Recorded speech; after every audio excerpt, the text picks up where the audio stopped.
እንደተናገሩት ما رأيت النبي صلى الله عليه وسلم يتحرى صيام يوم فضله على غيره إلا هذا اليوم يوم عاشوراء የአሹራን ቀን በተመለከተ ነብያችን አለይሂ ሰላቱ ወሰለም እሱን ቀን ለመጾም ከሌላ ቀን ጾም ጋር እንደሚጠባበቁት በፍጹም ሲጠባበቁ አላየሁም። ሁሌም የሚጠባበቁት የነበረው ከሌሎች ቀናቶች ሁሉ ያበለጡት ይህንን የአሹራን ቀን ጾም ነበር። ስለዚህ የአሹራ ቀን ሊጾም የሚገባው ቀን ነው ማለት ነው። የአንድ አመት ኃጢያትን ማሰረዝ ቀላል ነገር አይደለም። ይሄ አላህ ለባሮቹ የሚከፍተው ኤግዚቢሽን ነው። ሞሎችን እንዴት እንደምናጨናንቅ ታውቃላችሁ አይደለም? ታላቅ ዲስካውንት የማይታመን ቅናሽ እያሉ ሲለጥፉ እንደው ምንም እንኳን በወቅቱ የሚያስፈልገን ዕቃ እንኳን ባይኖረን እስኪ እንመልከት እንላለን። 50% ዲስካውንት እንኳን ካለው ዲስካውንቱን ተጠቅመንኛ ለወደፊት ለራሳችን ወይም ለሰዎች ለመግዛት እንሄዳለን። ሞሎችን እናጨናንቃቸዋለን ቅናሽ ሲደረግ ማለት ነው፣ በርካሽ እንዲገዛ። ታዲያ የአንድ ቀን ጾም በአንድ አመት ኃጢያት የሚል የጌታችን ታላቅ የሆነ ለዛውም ዋስትና ያለው ነገር ሲነገረን ለምንድን ነው ማለት ነው? አላህ ፍቃዱ ሆኖ በህይወት ካቆየኝ አሉ በቀጣዩ አመት ለአሱመነ ታሲዕ ዘጠነኛውንም ቀን ጨምሬ እጾማዋለሁ አሉ። ኺላፈን ሊልየሁድ አይሁዶች ጋር ላለመመሳሰል እነሱን ለመቃረን።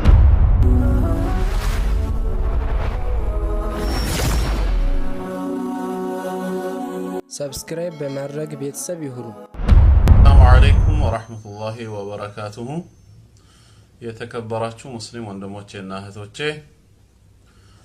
እንደምን ሰነበታችሁ? እንደምን አደራችሁ? እንደምን ዋላችሁ? እንደምን አመሻችሁ? አልহামዱሊላሂ ረቢል ዓለሚን። የዓለማቱ ጌታ አላህ ክብር ምስጋና ለሱ የተገባ ይሁን። የምናገረው ይሰማችኋል ብዬ ተስፋ አደርጋለሁ ኢንሻአላህ። ያው የሚሰማችሁን ከሆነ አንዳንድ ቁጥር ምልክት ጻፉ። أعوذ بالله من الشيطان الرجيم بسم الله الرحمن الرحيم الحمد لله رب العالمين الصلاة والسلام على رسول الله صلى الله عليه وسلم إن شاء الله يا زاريو ملئكت انجري أطر على ملئكتنا سلا عاشوراء بتملكت أيهونا الملئكت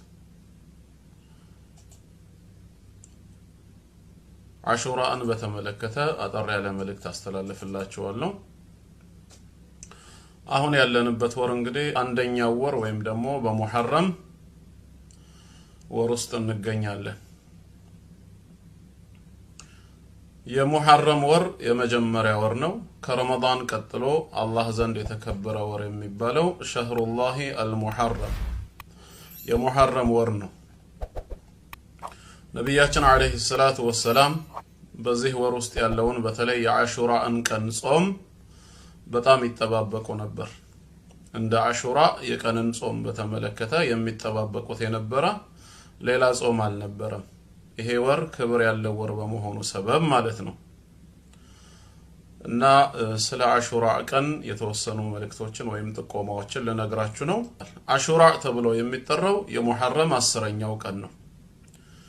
ይህን ቀን በተመለከተ ነብያችን አለይሂ ሰላቱ ወሰላም ፈዳኢሎች እንዳሉት ብዙ ጥቅሞች እንዳሉት ተናግረዋል። አንደኛ የጾሙን ፈዲላ በተመለከተ ከዓረፋ ጋር ያይዘው እንደተናገሩት صيام يوم عرفة أحتسب على الله أن يكفر السنة التي قبله والسنة التي بعده የዓረፋን ቀን ጾም ከበፊቱ ያለውን አንድ አመትና ከኋላው የሚመጣውን አንድ አመት በድምሩ የሁለት አመት ጥፋትን ወይም ኃጢያትን አላህ ይሰርዛል በማለት ነብያችን አለይሂ ሰላቱ ወሰላም በአላህ ላይ ያላቸውን ተስፋ ነግረውናል። የሁለት አመት ኃጢያት ስረዛን ዋስትና እንደሚያሰጥ وصيام يوم عاشوراء የአሹራ ቀን ጾም ደግሞ احتسب على الله أن يكفر السنة التي قبله ያለፈውን የአንድ አመት ኃጢያት ያሰርዛል ብለዋል።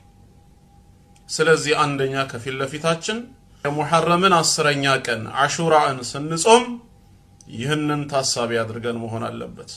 ንያ አድርገን ማለት ነው። ቀኑን ተጠባብቀን አላህ እንዲወፍቀን ዱዓ ያደረግን ታቅማችን በላይ በሆነ ዑዝር እንኳን እለቱን በጾም ማሳለፍ ማንችል ከሆነ አላህ አጅሩን እንዳያሳጣን ዱዓ ያደረግን መለመን ይገባናል። አላህ ያድርሰን ሁላችንንም። አብዱላህ ኢብኑ አባስ ረዲየላሁ ዐንሁማ እንደተናገሩት ما رأيت النبي صلى الله عليه وسلم يتحرى صيام يوم فضله على غيره إلا هذا اليوم يوم عاشوراء يا عاشوراء أنكن بتملكتا نبياتنا عليه الصلاة والسلام السنك لما صوم كليلا كان صوم غرا عندما يتبابكوت بفصوم ሲተባበቁ عليهم ሁሌም የሚተባበቁት የነበረው ከሌሎች ቀናቶች ሁሉ ያበለጡት ይህንን የአሹራን ቀን ጾም ነበር። ስለዚህ የአሹራ ቀን ሊጾም የሚገባው ቀን ነው ማለት ነው። ጾሙን መጾም የአንድ አመት ወንጀልን ያስምራል። የአላህ መልእክተኛ በመካ ላይ ያሉ አሹራን ይጾሙ ነበር። መጀመሪያውኑ በመካ ያሉ ኡመታቸውን ወይም ተከታዮቻቸውን ሰሃባዎችን ሳያዟቸው እሳቸው ግን ይጾሙ ነበር። ወደ መዲና ከገቡ በኋላ ግን ትእዛዝ መጣ። አብዱላህ ኢብኑ አባስ ረዲየላሁ ዐንሁማ ናቸው አሁንም ይሄንን የሚነግሩን። ቀዲመ ነብዩ ሰለላሁ ዐለይሂ ወሰለም አልመዲና የአላህ መልእክተኛ መዲና ገቡ። ፈራአ اليهود تصوم يوم عاشوراء አይሁዶችንም ሲጾሙ አዩዋቸው። فقال ما هذا ይጾማችሁ ምንድነው ብለውም የአላህ መልእክተኛ ጠየቁ። قالوا هذا يوم صالح ይህ መልካም የሆነ ቀን ነው።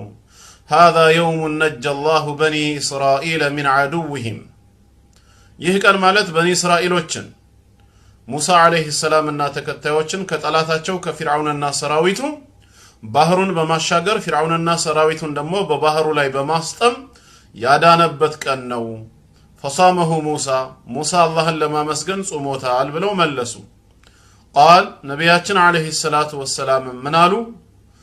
فأنا أحق بموسى منكم فصامه وأمر بصيامه ለሙሳ ወንድማማች ወንድምነት ከናንተ ይልቅ ተገቢው እኔ ነኝ በማለት የአላህ መልእክተኛም ይሄንን ቀን ጾሙት፣ ሰሃቦቻቸውንም እንዲጾሙ አዘዙ ማለት ነው።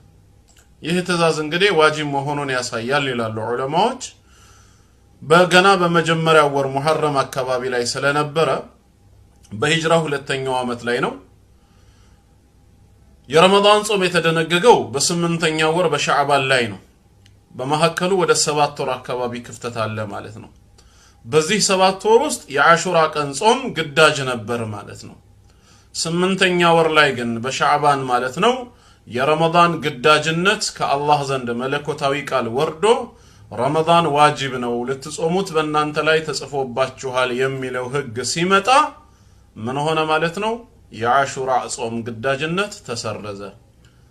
من شاء صامه ومن شاء تركه የፈለገ ሰው ምን ያደርጋል? ይጾመዋል። ያው አሁንም መሰረት አለው፣ ሱና ነው፣ ሙስተሐብ ነው።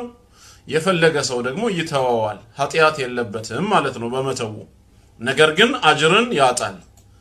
ስለዚህ ሁክሙ ምንድነው ብንባል የአሹራን ቀን ጾም መጾም ሙስተሐብ ነው፣ ሱና ነው፣ የተወደደ መልካም ተግባር ነው። የአንድ አመት ኃጢያትን ማሰረዝ ቀላል ነገር አይደለም። ይሄ አላህ ለባሮቹ የሚከፍተው ኤግዚቢሽን ነው። ሞሎችን እንዴት እንደምናጨናንቅ ታውቃላችሁ አይደለም? ታላቅ ዲስካውንት የማይታመን ቅናሽ እያሉ ሲለጥፉ እንደው ምንም እንኳን በወቅቱ የሚያስፈልገን ዕቃ እንኳን ባይኖረን እስኪ እንመልከት እንላለን። 50% ዲስካውንት እንኳን ካለው ዲስካውንቱን ተጠቅመንኛ ለወደፊት ለራሳችን ወይም ለሰዎች ለመግዛት እንሄዳለን። ሞሎችን እናጨናንቃቸዋለን ቅናሽ ሲደረግ ማለት ነው በርካሽ እንዲገዛ። ታዲያ የአንድ ቀን ጾም በአንድ አመት ኃጢያት የሚል የጌታችን ታላቅ የሆነ ለዛውም ዋስትና ያለው ነገር ሲነገረን ለምንድን ነው ማንዘጋጀው? ሙስተሐብ ወይም ሱና መሆኑን አይተን ካልጾምነው አንጠየቅም በሚለው ብቻ ልንታለል አይገባንም። ከጾምነውም የምናገኘውን አጅር ልናስብ ይገባል። ሰው እኮ አንድ ቀን ተናዶ በቤተሰቡ ወይ በጓደኞቹ ተናዶ ከፈለገ ስለዚህ ጌታችንም በአንድ ቀን ጾም የአንድ አመት ኃጢያትን ሰርዝላችኋለሁ ብሎ በራህመቱ በቸርነቱ ይሄን የመሰለ ኤግዚቢሽን ከከፈተልን እኛም ደስተኞች ሆነን ልንሳተፍ ይገባናል ማለት ነው። አላህ ያድርሰን፣ አላህ ይወፍቀን። ይሄ እንግዲህ ምንድነው አሹራን በተመለከተ ነው ማለት ነው። ልንረሳ አይገባም። እንዴት ነው የአሹራ ቀን አጽዋጽዋምን በተመለከተ ለሚባለው 9ኛና 10ኛውን ቀን ከበፊቱ አንድ ቀን ጨምሮ 9ኛና 10ኛውን ቀን ይጾማል ነብያችን ሰለላሁ ዐለይሂ ወሰለም። አላህ ፍቃዱ ሆኖ በህይወት ካቆየኝ አሉ በቀጣዩ አመት ለአሱመነ ታሲዕ 9ኛውንም ቀን ጨምሬ እጾማዋለሁ አሉ። ኺላፈን ሊልየሁድ ከአይሁዶች ጋር ላለመመሳሰል እነሱን ለመቃረን ማለት ነው። ግን የአላህ ነገር ሆነና በቀጣዩ አመት ማለት ነው አልደረሱም በህይወት መዲና ላይ 10 አመት እንደቆዩ ሞተዋልና ማለት ነው። አለይሂ ረህመቱላህ አለይሂ ሰላቱ ወሰላም። ሁለተኛው ምንድነው 9ኛውን ቀን ከ10ኛው ቀን ጋራ በማገናኘት፣ ሶስተኛው ደግሞ 10ኛውን ቀን ከ11ኛው ቀን ጋራ በመጾም ኢማሙ አህመድ በሙስነዳቸው እንደዘገቡት የአላህ መልእክተኛ ሰለላሁ ዐለይሂ ወሰለም ሱሙ የውመን ቀብለሁ አው የውመን ባዕደ ከበፊቱ አንድን ቀን ወይም ከኋላው አንድን ቀን በመጨመር ጾሙ ስላሉ 10ን ከ11ኛው ቀን ጋር በማያያዝ መጾም ይቻላል ማለት ነው። ይሄ ሶስተኛው መንገድ ነው። አራተኛውና የመጨረሻው ሶስቱንም ቀናቶች በአንድ መጾም፣ ይሄም ዘቤስት የሆነ ከሁሉም በላጩ ነው ማለት ነው። ተግባባን? አሁን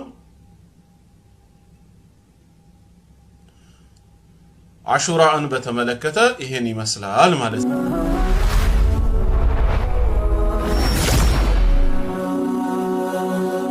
ሰብስክራይብ በማድረግ ቤተሰብ ይሁኑ።